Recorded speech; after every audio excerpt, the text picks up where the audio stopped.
plain identification. They learn the various types of aircraft just as a man in the Navy.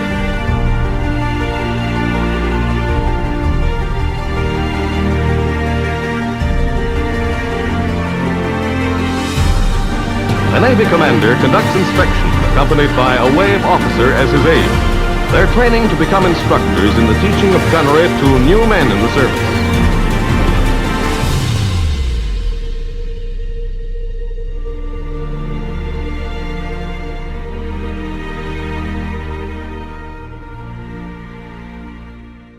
Good afternoon. My name is Mel Bloom. I am the Vice President of Women's Impressions with the B59 Living History crew, and we had a really good response to the last video we did, so we wanted to expand on one of the topics we get the most questions on here on the ship and when we go out and interact with the public, and that would be our uniforms. One of the most common questions we get, not necessarily what were the waves or what are you doing here, is what are you wearing? Is that from the time period? Did you travel in time? We get a lot of questions about that.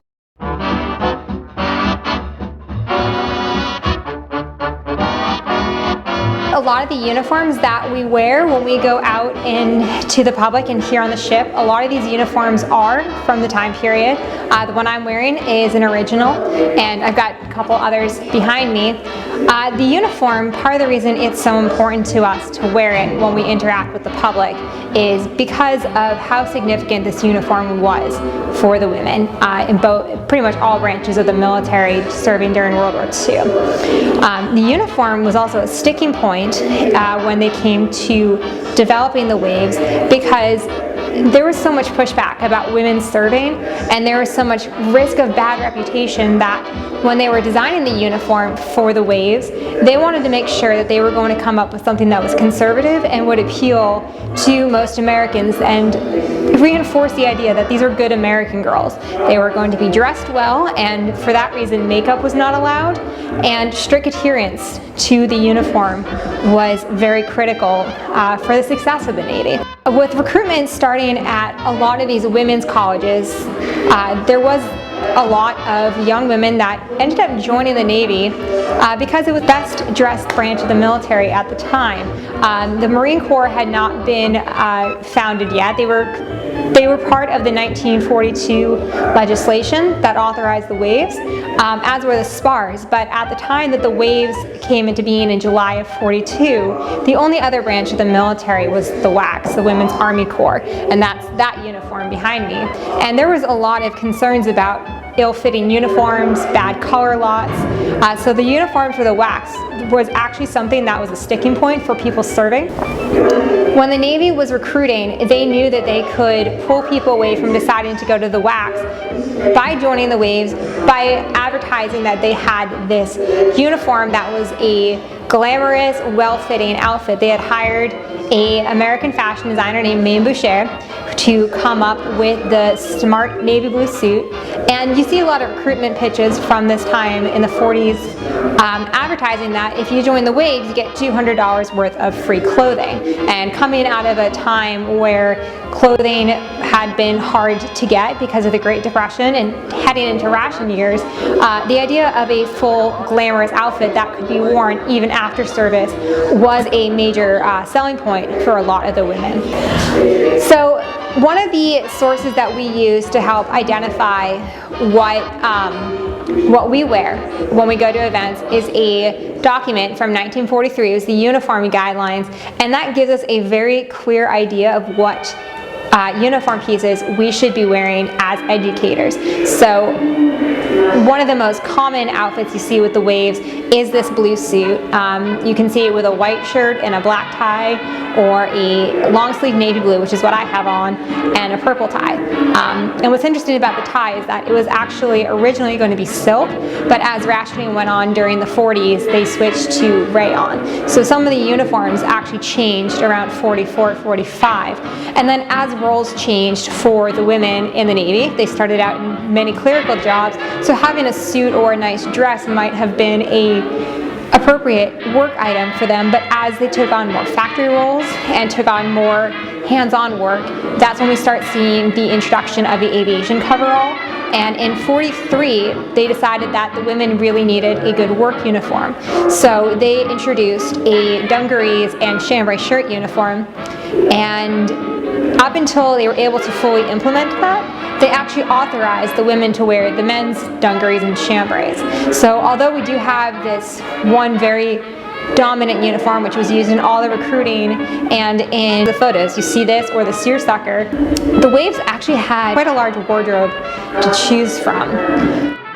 So one of the other big things about wearing a uniform from the 1940s is I have all the pieces. I have this document that says they were wearing this item.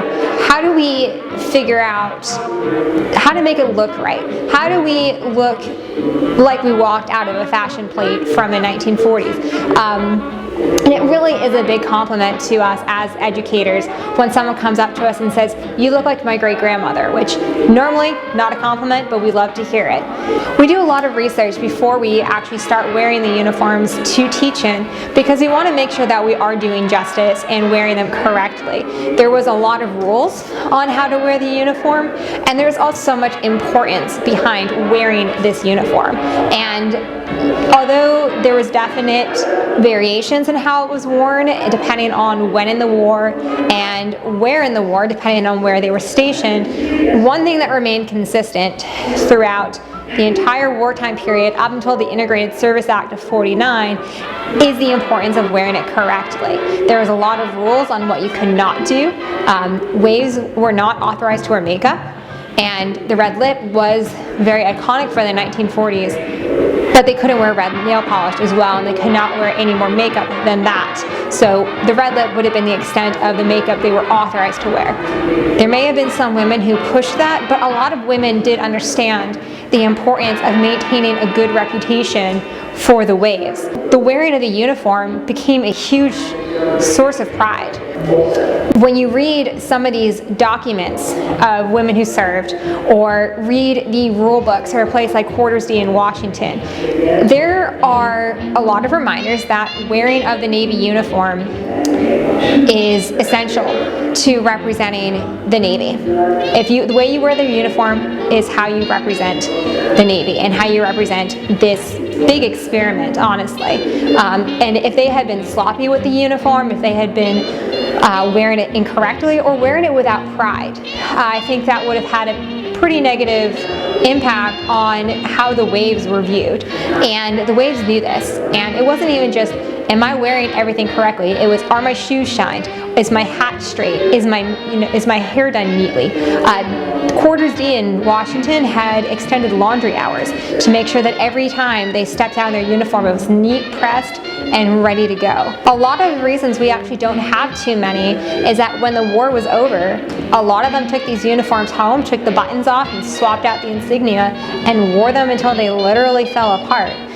So we do start seeing the blue uniforms. They're very hard to come by. Seersucker's even harder, but the women are very, very proud of these uniforms. And a lot of the primary sources we have about what women felt when they put on this uniform is they felt like they were a part of something. So for those of us who wear it now in the 21st century to teach about this, you can't wear this uniform without feeling that same sort of pride of what you're representing because of what it meant to them and how it played a part in the women becoming a part of the American war machine. And it was also the first time that women were allowed to serve in a uniform. We had women serving alongside the men in pretty much every single conflict in one way or another, usually nursing, or in World War I we had the yeomanettes. But you never had a uniformed force. You never had women with military rank. So having rank was the other thing with the uniform too, is that the rank was kind of a new thing in that for a long time a lot of the WWIIs were only allowed to have authority over other WWIIs, and especially true in the Nurse Corps was that they came in as officers, they would have lieutenant ranks, but their authority was only limited to other people within the Naval Nurse Corps. So to see the visual of having this uniform, what it stood for, how it felt, Imagine you have never seen women in the military. You've never heard of women serving in the military, and you're living in Northampton, Massachusetts, or in the Bronx in New York, and suddenly you've got hundreds of women marching down your street, neat little rows, in this uniform. That would have been pretty shocking at the time. I think we've become much more accustomed to seeing women in uniform, but in that sense we take it for granted. When they wanted to put the women in uniform and pull them from an auxiliary role, I think the uniform really was that final show of, we're here, we're serving, and we're going to have a place alongside you, but also look what we can do. You can wear the uniform, we can do it too. You guys can salute, we can do it too. Navy 5952, hold your position, over. Anacostia Tower, this is Navy 5952, Wilco, out. Not just dress up for us. We get that question a lot, like, oh, are you guys just dressing up, or is this a cosplay? And it really isn't. I know some people it might be, but for those of us mostly on the ship, it's so important to us that we wear it correctly and really show just how significant it was, because it was so groundbreaking. From a personal standpoint, one of the reasons that I get almost emotional talking about the uniform is I actually served in the Air Force myself, and I have a uniform of my own.